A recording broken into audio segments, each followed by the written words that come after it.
Hey, Nicole, how's it going? Good. How you guys doing? Good, good. Good to see you. Frank. Yeah. Now, if people don't know who Nicole Stott is, you haven't been paying attention. She she is a flown NASA astronaut, shuttle ISS, first person, as far as I know, to paint while in orbit. Am I right, Nicole? Well, we'll go with paint a watercolor. I always like to think there's somebody before me. We'll say Richard Garriott with his very Jackson Pollock splatter action that he did, which is very cool. Well, anyway, people often ask, well, can you give me an example of somebody who really changed direction after they experienced the overview effect?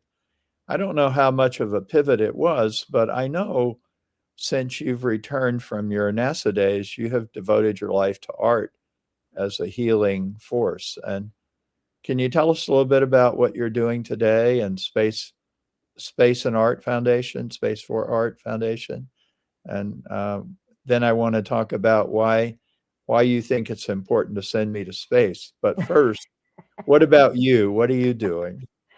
I don't want to interrupt, but I just wanted to say huge thanks, Nicole. You've been a great supporter too, and your generous donation last week to help send Frank to space. And I'll hop off stage and let you guys chat. But I just wanted to give a huge Thanks, shout out Ryan. to you, Nicole. You're Well, amazing. thanks, Ryan. And Ryan has felt the pain of me trying to navigate the donation, but I'm really grateful that it all worked out. And would like to encourage, just before the answer, would like to jump to the second part and just encourage everyone to support this this mission, because and anyone going to space, the way we can get people to space these days, the number one person on that list should have been you, Frank. And we're gonna get you there regardless of what the number is.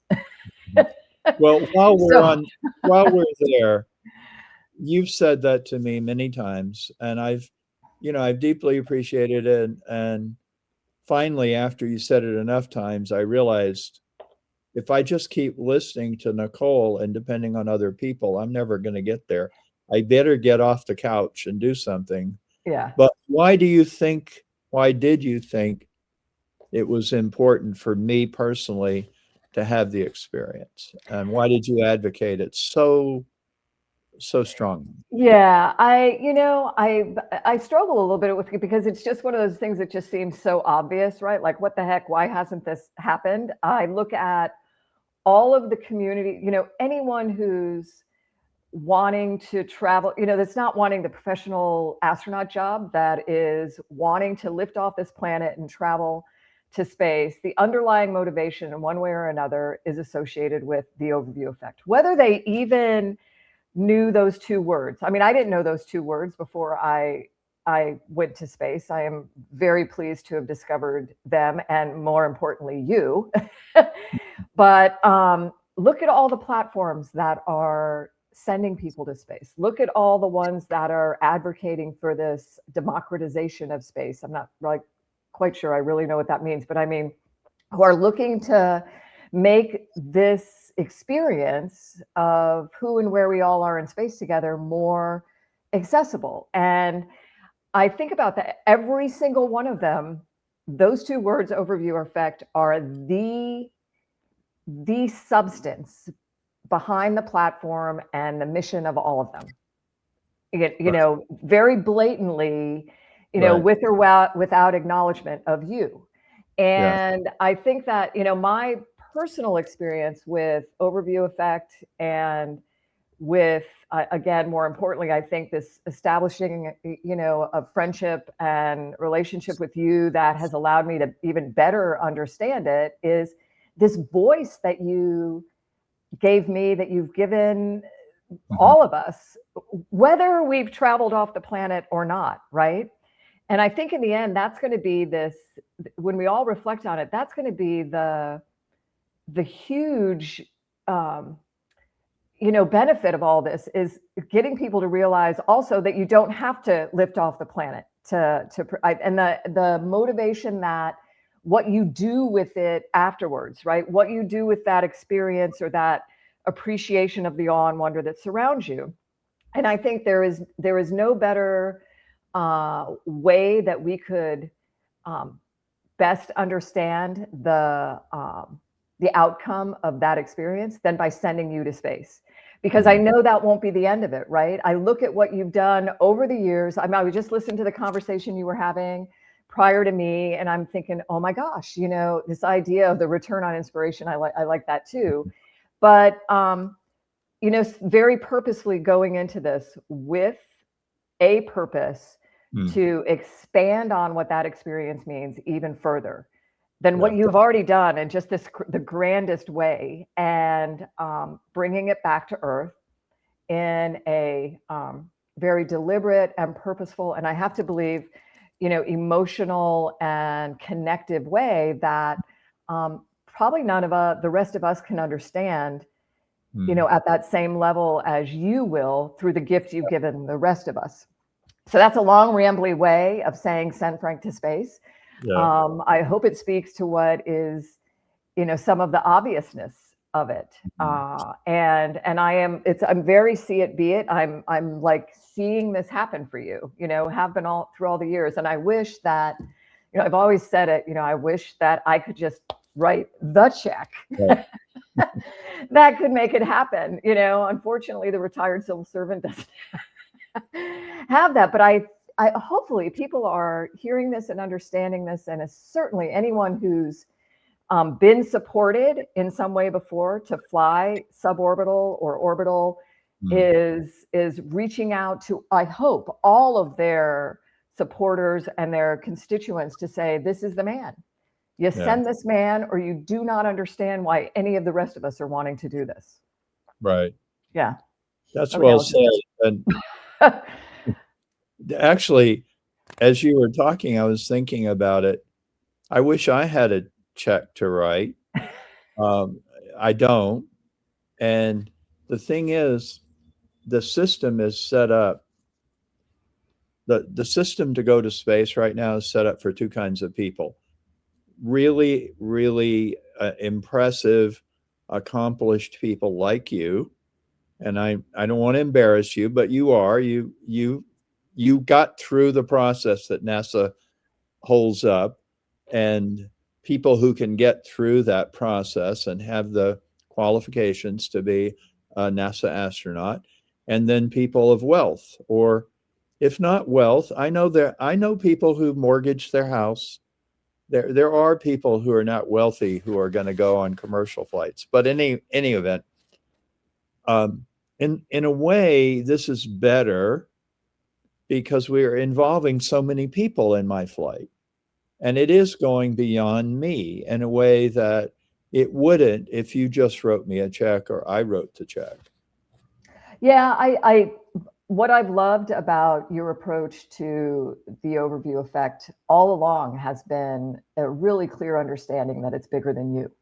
Like this is, I'm looking at the planet above your head. This is about all of that, right? It's from the very, you know, Edgar Mitchell and some of the very first people you talked to about this, and, you know, then carrying it forward and really very purposefully knowing, you know, that it's not about you. This we need to make about you, you know, to make this happen. And I really, I don't know, I'm very hopeful for some rallying today that, you know, pushes us forward to do that. I don't know. I think all of what we're doing in space, you know, professionally, experientially, is ultimately about improving life on Earth. And, you know, that's part of the messaging of this that I think is really vital as well. You guys were talking about it a little bit on the, you know, in the previous session where, you know, this is it's not all kumbaya, but this is a greater good thing. It's not about Frank gets 5 minutes floating in front of a window and then comes home and, you know, you know, closes the door. This is, and I think about it too. You know, you got me this is so passionate on this stuff. But you know, you mentioned the painting in space thing, which was a very human and human spaceflight thing to experience, right?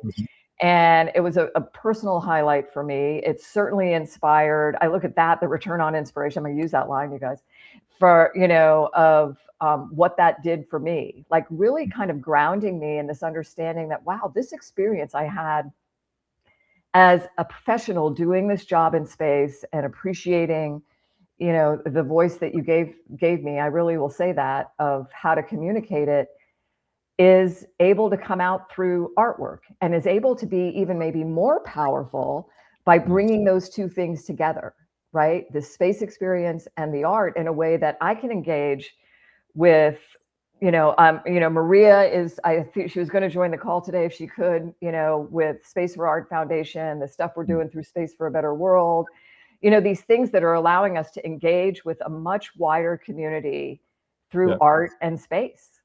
And whether that's a space-themed art therapy project, or it's, the other day because this was so much fun, I got at the Horniman Museum in London, very cool museum if you haven't been there. In the basement is like the cutting edge research on coral and coral restoration is going on there. And I got to get in this fish tank, this Fijian reef fish tank, and talk to the kids through this headset and on the tank. And every single one of them, in one way or another, was asking a question that really you could get back to your whole philosophy of who and where we are in space together and why these things are important. And that's coming through art and engagement that way. It's not through a tech space thing. No. And I was at an event at the John F. Kennedy Presidential Library just the other night, where the way it was communicated was on the big screen were Earth views that were playing continuously. And then there was a band there of 4 people. They were improvising what they were playing based on what was on the screen. And I was thinking the whole time I was watching, the astronauts all tell me words don't do it. There's no way words can tell you what it's like to see the Earth that way. And so your art and their music, and incidentally, Katie Coleman was there, and she participated with her flute. That's a way of communicating the overview effect. It really is. And that's what we have to do, is find multiple ways, because it really is a truth that everyone needs to know. It's not hidden. I mean, I've been giving it away for 40 years, and that's because I didn't feel like it belongs to me. Now, I will say, and I should say today, my lawyers will be upset if I don't say, I did trademark the term. Good for you. Good for you. Yeah. But it's only to prevent people from misusing it. I want people to use it. And that's one reason I haven't really restricted it. I do want people to use the term. Otherwise, it wouldn't be as meaningful as it has become. It wouldn't be as ubiquitous as it has become. So I think it's been the right way to go. And I think continuing to do that is the right way to go. And also, you bring up something that's been a phenomenon I've been aware of for 6 or 7 years. Artists of all kinds find the overview effect fascinating. Painters, musicians, writers, poets.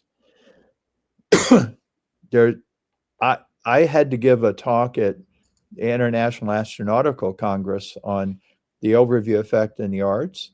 And I went to YouTube and I said, I'm going to count how many videos are about the overview effect. Well, I'd have to turn that over to an AI. There's too many.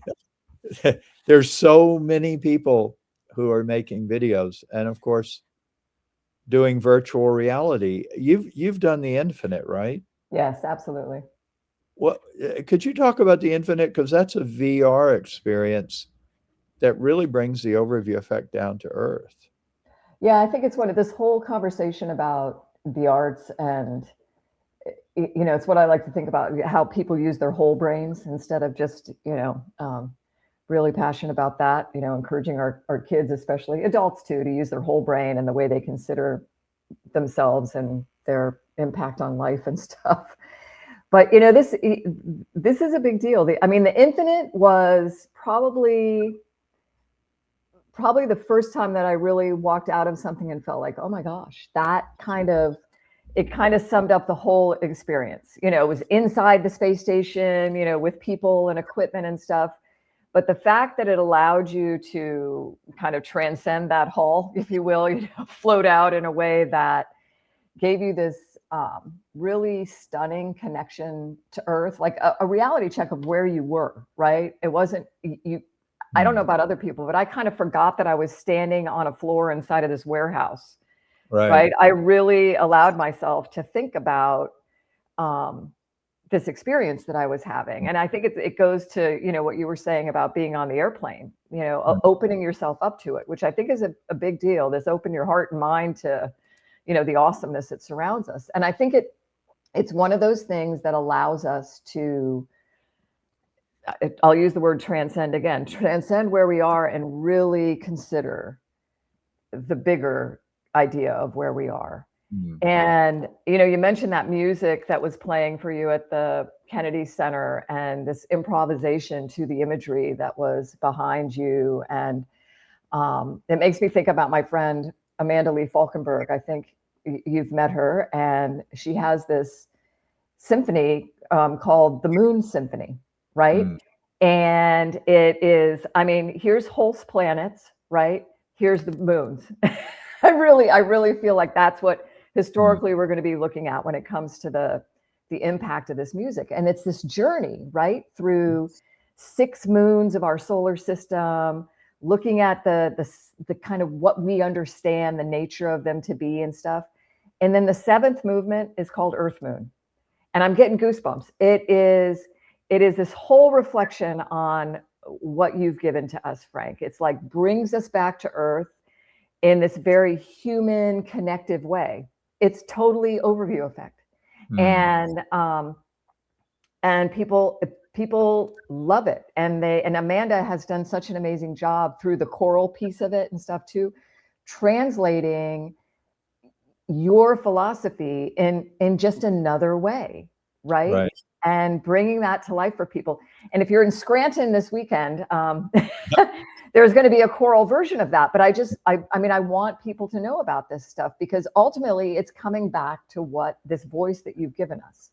And, you know, whether it's through poetry or painting or music or like that image behind you, it's about connection and who and where we all are together in space. You know, Nicole, I just had a thought. If I were not me, if I were watching, I think I'd say, I'm going to give $10 to this because I want to see what Frank is like when he comes back. I'm curious to find out because I myself don't know, having studied for 40 years. There are people who come back and say, it confirmed what I knew. You know, there is okay. Totally cool. It's good. Yeah. But there is a kind of a myth out there that it blows your mind. And William Shatner has actually kind of contributed to that because it blew his mind to be on Blue Origin, an 11-minute flight. He was deeply affected. And that is a version of it. And Edgar Mitchell had a mind-blowing experience. Not everybody does, but everybody has their own experience. And I like to say everybody experiences the overview, but the effect really depends on the person, which is great. Again, unity, diversity together. But I don't want to forget that you came away, you've written a book, which is a terrific book. And you have 3 basic ideas or words that you say are summaries of what you learned, which are. Well, I mean, and then I think it all sums up into this one kind of idea is, which I think is what the overview effect is all about in terms of action, right? So to me, it was mind blowing. It was, and I think I'm and I know you are, you've already opened your heart and your mind to what this experience can give you. And it's not the little flippy doos. It's not the zero G flipping. It's I've loosened my seatbelt and I am floating in front of this window, just absorbing, looking for, experiencing all of that awesomeness out there, right? You know, you can come on a zero G flight with us to do the flippy doos. Yeah, but you know, I know. But that view is something completely unique. And for me, that view, and I wondered, I'm like, oh, well, you know, after talking to friends and people who'd experienced it and looking at all the pictures and videos, it's overwhelming in the way that it's presented to you. You almost can't, I mean, I still don't feel like I've completely captured or understood the sense of it, right? But I'm trying. But to me, it was like, I remember floating in front of the window at first after getting used to the fact, oh my gosh, we made it alive. You know, there is that. And that I was actually in that place. But it was like, wow, we live on a planet in space. You know, we know that when we're in kindergarten, right? But it's like, holy moly, that's a planet in space. That's a pretty big deal. And I mean, there is not a day goes by now where I don't wake up in the morning and my feet hit the ground. And I encourage everyone to do this. You don't, you know, have to be on a spaceship to stand on the floor and let that's a very grounding thing. Just acknowledge that you are on a planet in space. It's a big deal. It is a big deal. And then the fact that we're all Earthlings, you know, that's a big deal. And then the kind of capping thing of, holy moly, the only border that matters, that veil thin blue line of atmosphere. You can barely see it on the picture behind you, right? This like thin glow, like not even orange peel thick, that's keeping all the goodness in, right? That allows us to, you know, perfect distance from the sun, all of that is keeping our spaceship going. And I think that's what, you know, for me, the sum up of that is this idea of accepting our role as crewmates, right? You've already done it, you know, I'm hoping the people on this call have already done it, but to be a crewmate and not a passenger on our planetary spaceship. And that is the considerate planet Earthling's thin blue line. That's kind of the, you know, manifesto of behaving like a crewmate and not a passenger. And it really, I think it has the power for us to have a future that's as beautiful as that image of Earth, you know, looks from space. It is the key. And to me, that's what the overview effect is all about. I'm going to experience this reality check and I'm going to apply that, you know, in some purposeful way from here on out. And that's a term that's in the book that doesn't get as much attention, which is Terranaut. Yeah. Terranaut realizes, if you're a Terranaut, you realize I'm the crew of Spaceship Earth. And it's not a new idea, right? But, you know, I'm not really an astronaut in the traditional use of the term, but I have a responsibility here. And I think that crewmate idea, it's something you and Ron Guerin have promulgated continuously. I don't think people get it. I really don't. It's a profound notion of who we are. Well, you know, I think it's why I don't know, my brain works kind of simply anyway, you know, to try to simplify things. You know, that's why, like, you know, the planet, Earthling, thin blue line. You know, if you're really going to think about the basics of what connects us all, right? And then it's what I tried to do in the book was, you know, these ways that we are peacefully and successfully navigating life on a machine in space, right? And to try to make those parallels, like, you know, every morning we wake up on that machine and it's like, you know, float out of one of the very first things we do is check how much carbon dioxide's in our atmosphere, how much clean drinking water we have, integrity of that thin metal hull, equivalent to that veil thin blue line, right? And we check, because we have to survive in that place, on the health and well-being of all of our crewmates. Before we ever, you know, fly the robotic arm or do a spacewalk or do science or any of it, we've got to ensure those things exist for our survival. And then we can thrive in that place. And yeah, it's 6 people, 7 people on a machine in space that we've built to mimic what Earth does for us naturally. But it's like, yeah, orders of magnitude, billions versus ones, but it's the same exact thing. Absolutely the same thing. And you can use selfish motivation for it if you want, right?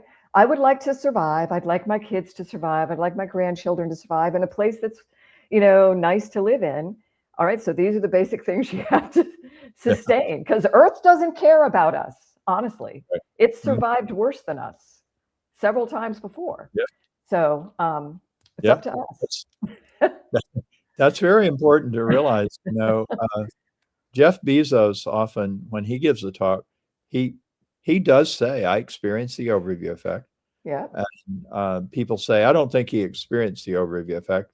And they say it because they don't like Jeff Bezos. But I take him at his word. And he also says, this is the best planet. We've seen the other ones. This is the one that helps us survive. At the same time, it has been around, as you said, 4.5 billion years. The Earth can survive without humans, and did for a long time. And we also have to imagine that this has been a violent planet in the past. It goes through changes.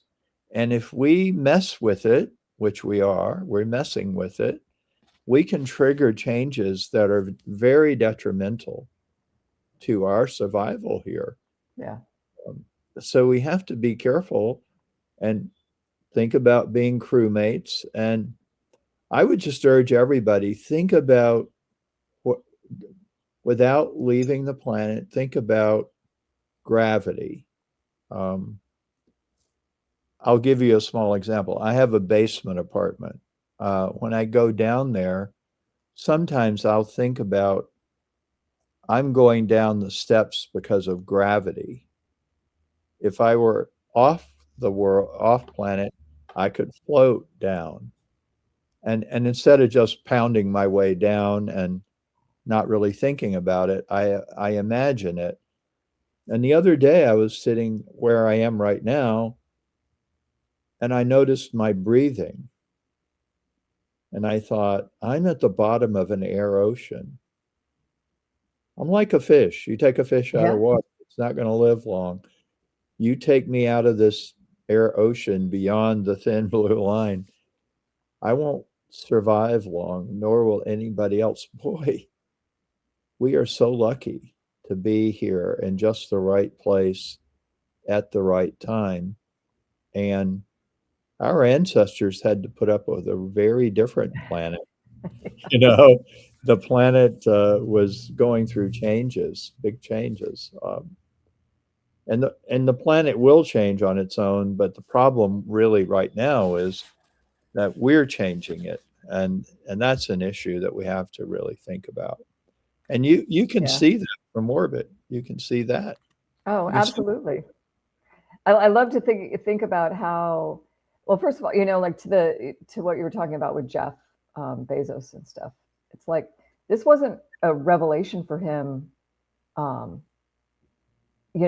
at the moment he flew either, right?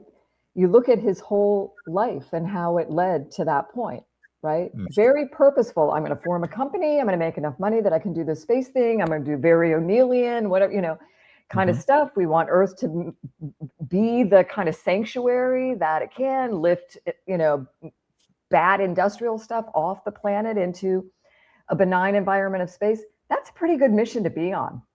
That's pretty positive motivation, right? And God bless the man for having the 5 minutes to be able to float in front of the window and then come back and share it too. These ideas that you're sharing right here, right now, I mean, again, the idea of being that's a pretty good crewmate to me. Somebody who's dedicating their life to this preservation of this idea of a future for a planet that maybe could even be better than it ever has been, right? And allow us to live off planet too in a way that respects that, you know? Yeah. I think it's a beautiful thing. And I don't know, I look at space, this measuring the vital signs of Earth, right? These changes you can see going on. As humans, we experience it visually or, emotionally, psychologically. But in a techie way, we are very much capturing, the data, the vital signs of our planet through what we're doing in space. And that comes directly back to Earth, to the people who can help solve those problems. And it's what I love about how your expression of the overview effect very quickly evolved from a focus on the experience itself to the action that should be taken as a result of it, or that you would hope. And that's crewmate. Yeah. That's total crewmate behavior, right? And I don't know, like parents with our kids, we'd like to think that they can just take our word for it and do stuff based on what we think. But a lot of times you have to experience it yourself, I guess. And you should. So send Frank to space. Get that $10, whatever. I'm going to go all public radio here, and you know, this is a shout out for. It really is for probably one of the best outcomes from that experience to take place through you, Frank. Is that Maisie in the background? Yeah, this is MoonDAO. Hi, MoonDAO. So awesome. This is Maisie Dobbs. She worries about too much screen time. Yeah, good girl. Yeah, okay. But yeah, I mean, I've started to after Artemis II had such a stark contrast, as we've talked about before, between you know, what was happening on the surface and what was happening in orbit and on the way to the moon, and the behavior and how different it was, and how being out there really affected the behavior of the astronauts. And so I've been talking a lot about overview thinking and surface thinking. And overview thinking has to become a much bigger part of our way of thinking on Earth, which is the whole idea of being crew. And I think, too, that eventually the two are going to, you know, they're going to merge. They're going to become one new philosophy of life and life on Earth. And in a way, it's kind of interesting. I talked to ChatGPT a lot, and I asked GPT-5, I said, what do you see the outcome of the war in Iran, the Iran war? And I didn't ask it that way. I said, write a short story about it. What was interesting was that the short story imagined that the war didn't end with anyone winning. It just kind of fell apart. It just whimpered and died. And it didn't go forward anymore. And that after the war, what emerged was a new understanding of connectedness, that we could no longer imagine winning and losing wars, and we could no longer imagine a regional war, that the whole world is connected and everybody is affected by that kind of behavior, surface thinking. And I thought that was really very interesting, that that's what the AI came up with, was that it did include actually something that's being done, which is, as you know, SIN is a company that has put a camera in orbit, and you can have 24/7 overview effect on your screen. And do. You do. And that was included in this story.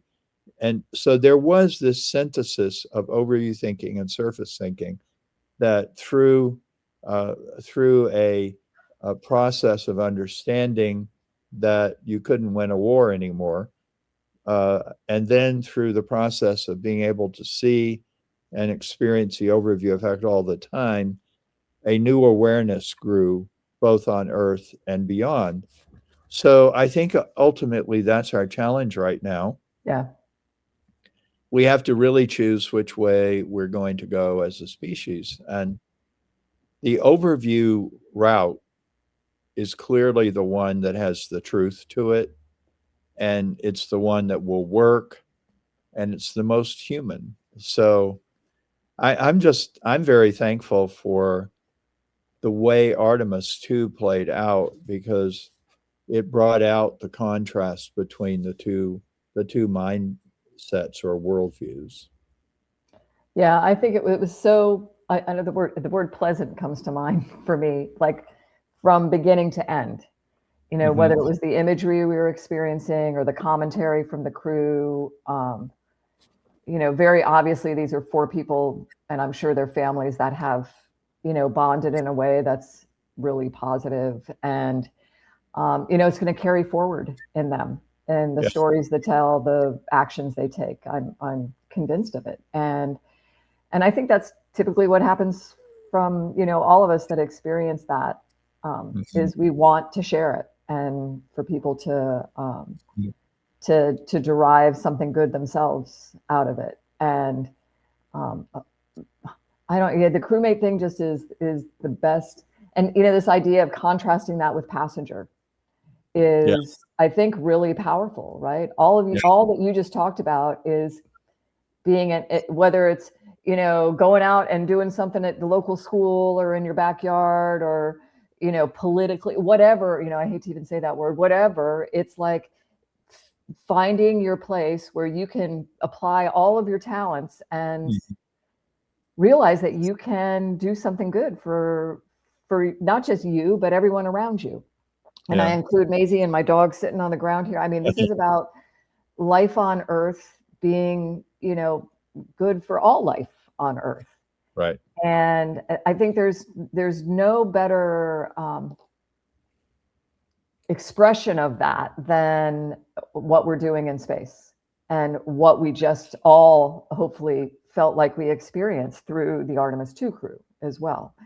That was a very back to Earth, engaged with Earth, acknowledgement of, even as they're taking really awesome pictures of that far side of the moon, that was about us and Earth and life in space.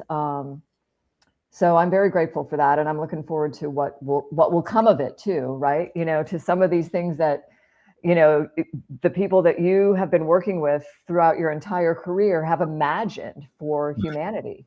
To see that, the O'Neill thing, oh my gosh, I could totally see that too. And Frank, I would love it if we could be, looking back at Earth from one of those places, or on the surface of the moon sometime together. I think it's gonna happen. So I'm really grateful for how Artemis II is kind of this reigniter, this Kickstarter, at a time where, just like Apollo 8, things aren't so hunky dory down here. I would love it to get to the point where we're not worried about the CRAP happening on the planet anymore, and we're just trying to deal with how we make all of this stuff in space and coming back to Earth, better.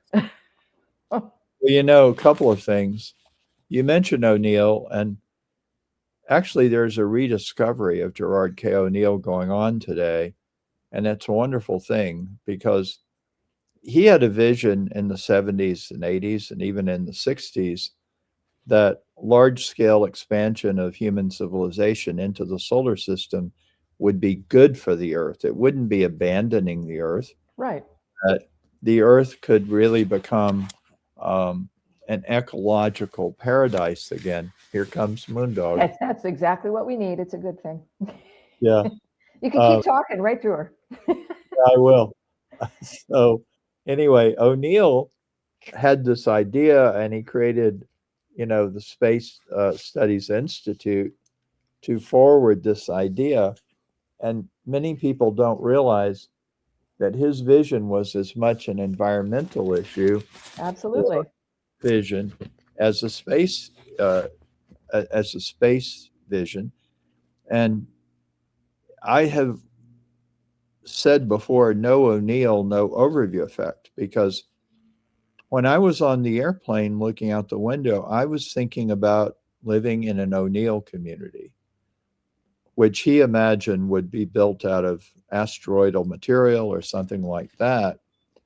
And I imagined I would be living in an O'Neill community, and I would see the Earth in the sky every day. Yep. And as I looked out at the Earth, okay, you can be part of it. Oh, yeah. As I looked out at the Earth, I realized, I would have an overview of the Earth. That's how it came about.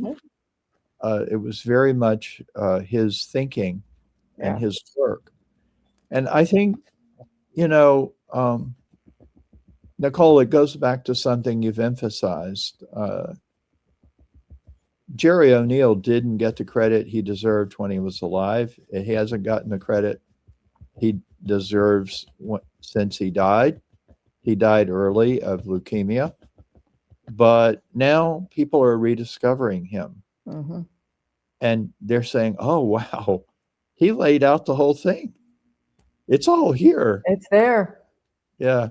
It's our pathway, really, I think, from sci-fi to sci-fact. And I think his expression of that, his presentation of that was not meant to be science fiction. It's meant to be like, this is a reality we can have.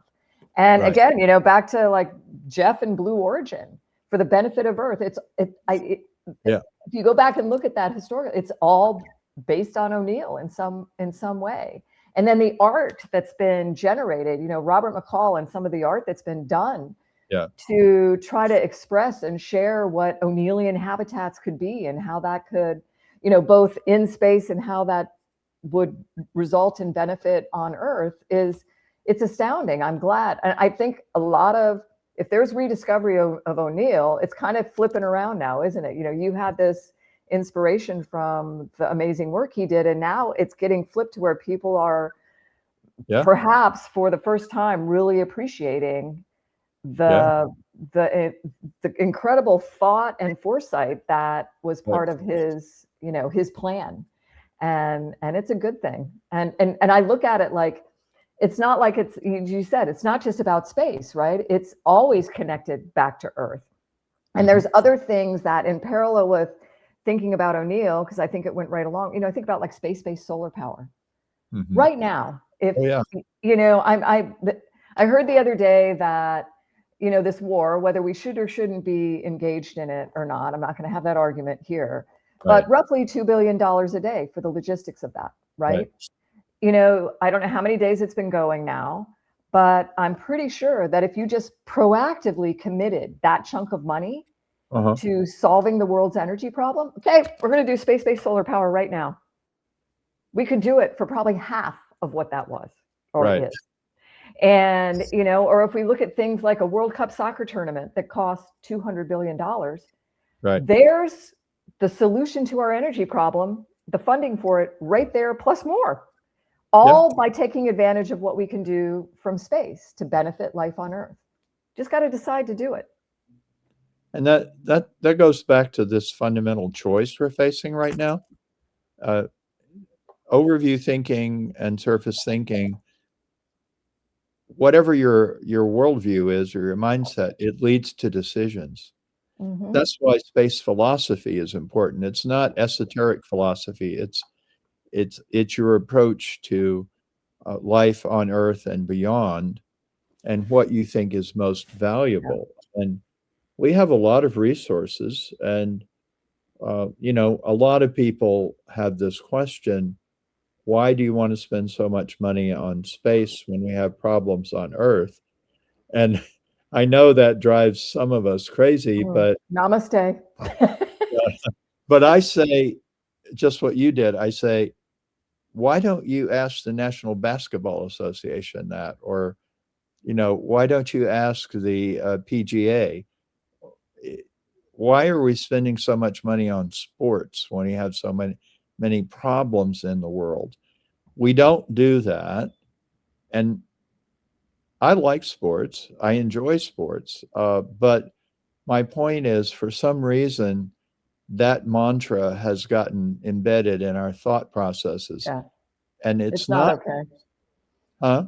It's not okay. And it is not just space exploration that we're choosing to do or not do. It's everything else. We're choosing to put a lot of money into artificial intelligence right now. Now, fortunately, that is being questioned. People are wondering, should we be doing that? But there are a lot of other things we do on Earth that we don't really question at all. And well, and you look at it, like I think about the sporting thing, because I got nothing against a basketball or a golf tournament or a soccer tournament where, you know, I discovered that, you know, through being in Davos, which I never thought I would do. the benefit from there was kind of this reality check on how much money is a lot of money. I mean, I would think $100 billion is a lot of money, but apparently, the grand scheme of things, it's not. I mean, there was a World Cup soccer tournament in Qatar, $200 billion. Wow. And the person who told me that then went on to say, and I think it's next year, the Asian Winter Games, which are going to happen in Saudi Arabia. Not very much winter there. It gets cold, but they're going to have to create the winter there. They're estimating already $600 billion. Mm-hmm. So I'm like, okay, do it. But how about, and I don't know who the people are putting that together, but like, and if somebody online knows, let's go to them and just propose, hey, do your tournament, do your Asian Winter Games, but how about however much money it's going to cost you to do that, because that's apparently available to do. How about we commit 10% of that to solving the world's energy problems? Here's the people we know doing space-based solar power that can answer that question right now and deploy it if funded properly. Yeah.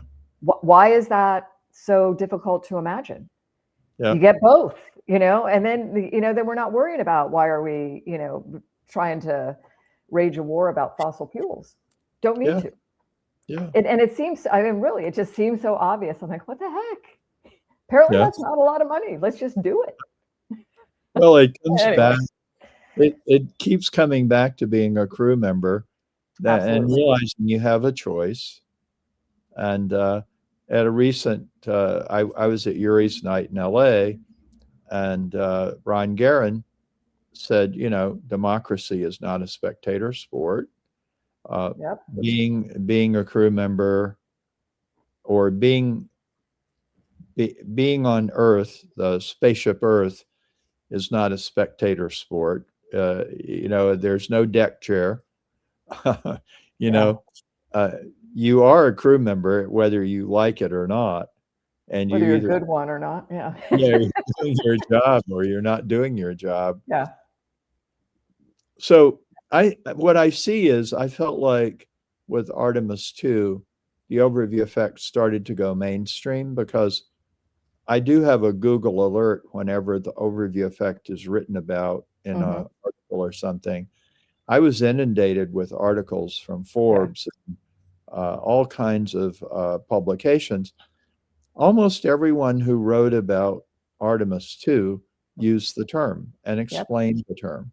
And I felt like, okay, the term is now mainstreaming. And and I think that's really how it ought to be. I might have wanted things to happen more quickly, but it's happening the way it's happening. Yeah. And that's good. Before we go, I don't want to forget a great story I think you told me when I interviewed you for my book. And incidentally, my interview with Nicole is in the overview effect. It'll be in the 5th edition, which is coming out next year. And but I asked you where you first heard the term the overview effect, and I thought you had a great answer. Where did you first hear about it? So, well, for my husband, but the timing was really interesting. So Ron, my dear friend Ronnie Guerin, was about to come back from space, right?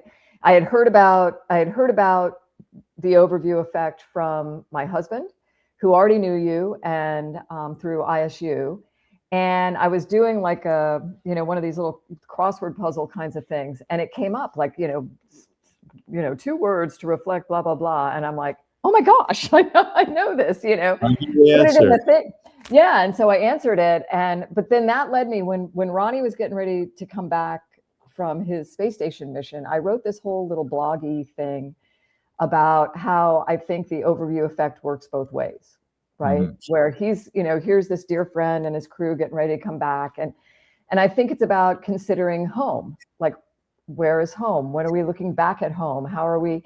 And for me to look up at space and think about him coming back from this place that I consider to be like a second home, it made me, I think that was the clincher for me. And man, you don't have to travel off the planet to get this. We just have to have like respect and understanding and this openness to who and where we are all the time, and the appreciation of the awe and wonder around us that, opens up, and it's the same. It's the overview effect. It's this consideration of home, and I'm very grateful for that. And then you responded to that blog on the, I think it was on the Fragile Oasis website. Yeah. That to try to get an introduction. I'm like, it's been really wonderful since then, Frank. I'm very, very grateful for the connection to you, and I want to see you in space, and I want to hug you when you get back and hear all about it. Well, yeah. You have kept hope alive for me, Nicole. And I want to acknowledge you because you were saying that Frank needs to go to space before anyone else was saying it. And you just took a stand, and it had a big impact on me that I wanted to. I was interviewed by Christina Rasmussen, a podcast, and she said, "Don't you want to go?" And I kind of thought back to some of the things you had said and other people had said. And I felt like, yeah, the truth is I do. Yeah. I do, but I had adopted an identity that I interview astronauts.